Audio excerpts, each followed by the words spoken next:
Hey guys, welcome back. Today I'm going to be showing you guys something that's a little bit different than what you usually see on my channel. But I'm going to show you guys how to feed your snake a frozen mouse or rat. So you want to get your frozen mouse, and if you buy them from PetSmart or something, then they're already in the little plastic things. I get mine from a local store. And this is Samus's first feeding, so I figured I would do this, you know, to one, record her first feeding with me, and two, to show you guys how to feed your snakes frozen mouse. The benefits to this are it's safer for your snake, and it's safer for your snake, and to put it lightly, your snake won't be as aggressive as it would be on live. Now granted, there are some exceptions where your snake just will not eat frozen. Anyway, so what you guys want to do is you want to get a bowl. I've got one pretty decently big. You want to get a bowl filled up with hot water, as hot as you can get it. Alright? Then you want to get something to hold your mouse down inside of the water. Now, you don't want it boiling hot, and you don't want it cold. You don't want it lukewarm. You want it just hot. Hot as your sink can get. Sorry guys, I just stepped on a piece of glass. Ow. Anyway, so as hot as your sink can get it. So, what I do to hold my mice down in the bowl, personally, is I get the bowl of hot water, I take the mouse, and I drop it in. Now, obviously, it's going to float. So, what I do is, I'm going to show you guys, I have it in there. So, I kind of get this big mason jar, make sure I'm not just blocking the water off from getting to the mouse, because that'd be bad.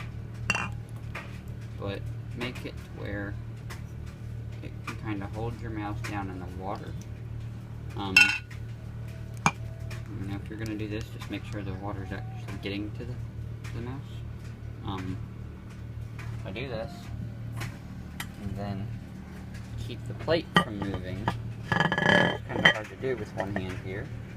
I just put the plate on top of the cup, it's on top of the mouse, and I leave it there for about 15 to 20 minutes until the water gets cold and the mouse gets thawed. So, while we're waiting on that, I will see you guys whenever it thaws out. Alright guys, so it's been about 30 minutes now. This one's still kind of frozen, but it wasn't in the water. That one's for Link, because Zelda decided she's a fat pig and she ate yesterday. We're going to, even though it's really gross, touch the mouse inside the bag, not with your hand. Some people have stupidly made that decision. And wow, this water's still hot, surprisingly. Some people have made the stupid decision to touch it with their hand. And if you want to get bit, go ahead and do that. But just keep it in the bag until you're about to feed it to your snake. So, now that we have that ready, we have our tongs. Now we're going to go get the snake and put her in her separate and feeding enclosure. So, let's go do that. Alright guys, so we're in here to get the snake now. I washed my hands so that my hands do not smell like the mouse that we are about to feed to the snake. This is the separate feeding enclosure. It's just a big Sterilite tub by the brand storage container. It was like a cheap $5 bin from Lowe's or somewhere like that. So now that we have this, let's go ahead and open this up and get her into it. We don't want to handle her very much, so she's not stressed out. Yep, so let's do that. Alright, so we're getting her out. And she's just kind of hanging out right there. Let's move the closure far enough so I can do that with the lid. And let's grab her out. So, come here, girl. Alright, so we have her. To move her into the feeding enclosure. And put the lid on. Now this does have holes in it, so it's got holes actually up in the handle somewhere. You probably can't see it, but they're in the handle, so they can breathe. So yeah, so let's go and get her into the other room to feed her. Alright guys, so I have her on the table inside the feeding tub.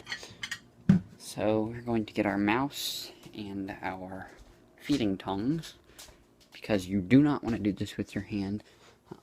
Some people do this with their hands. They just dangle it with their hand, and every single person who has done that has gotten bit. I do not plan on getting bit by a boa. I got bit by a corn snake, that's enough. So, I'm going to open this up before we open up her tub to feed her. We're going to open it up. We're going to use the tongs to take out the mouse. So, open up the bag, and we are going to, hold on a second. We are going to take the mouse out with the feeding tongs and just put it onto the plate. In my personal opinion, this mouse is kinda big for her, to be honest. But the guy at the pet store, I brought her in with me, was like, oh, she's kinda beyond fuzzy. She should be eating something this size now. I was like, okay, whatever, I'll try it. Even though the breeder told me do fuzzies, so we'll see how this goes. So, she's in there. And this is the mouse, and we're gonna try to get bit. So, yep, this is her first time feeding. So let's, oops, see how this goes. Alright guys, so this is on a frozen mouse, not a live mouse. I only have one snake that refuses frozen currently, and that is a baby corn snake. So let's remove the lid and tangle this in here. Kind of touch her with it. Kind of need to get it in front of her. And she got a hold of it. And just like that, guys, she got a hold of that mouse. Bit it, made it right up. So, thankfully, we have no feeding issues with her. I did wait a week from getting her, so I skipped one feedings to get her used to her new habitat and such. You're supposed to do that. She's got a nice coil there, too. It's really nice. But, yeah. So, you just gotta dangle it in front of their face a little bit. If they don't take it immediately, wiggle it around a bit. Make it look alive. Make sure it's warm. And, they should take it right up. If your snake is not taking it, there is a few things that you can do. You can brain the mouse, which sounds absolutely disgusting, and trust me, it is.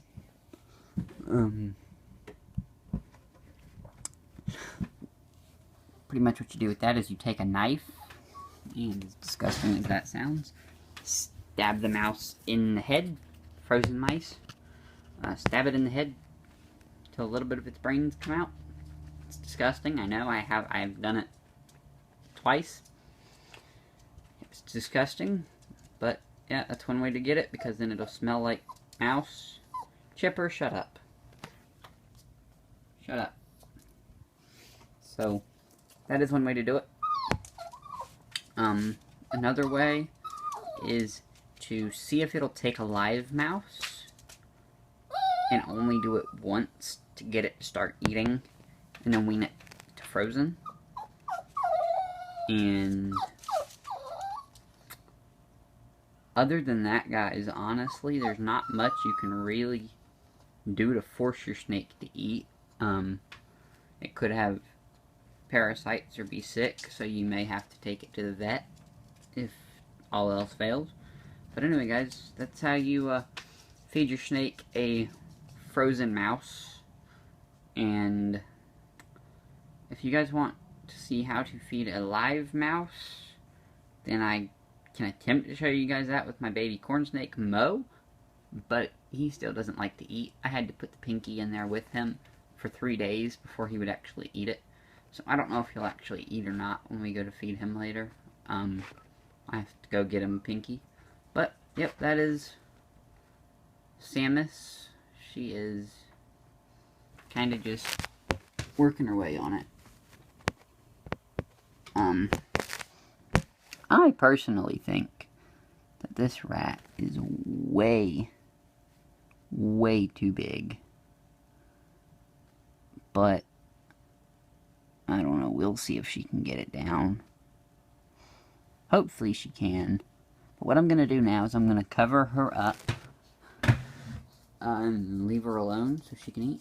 And then I'll move her back to her enclosure. So I will see you guys in the next video. I'm not quite sure what it'll be yet. For anybody who is kind of an older subscriber and remembers I said I would eat a Carolina Reaper, that's still going to happen. I bought them almost a year ago. I probably need to go get some new ones. I ate one, made me sick for 3 days straight. It was a trial and error run. I didn't think to record it when I did it, and I was stupid, so I'm going to do it again. But, yep. So anyway, guys, I will see you guys in the next video. Make sure to like and subscribe if you're new, and follow me over on Twitter and Instagram, and I will see you guys in the next video.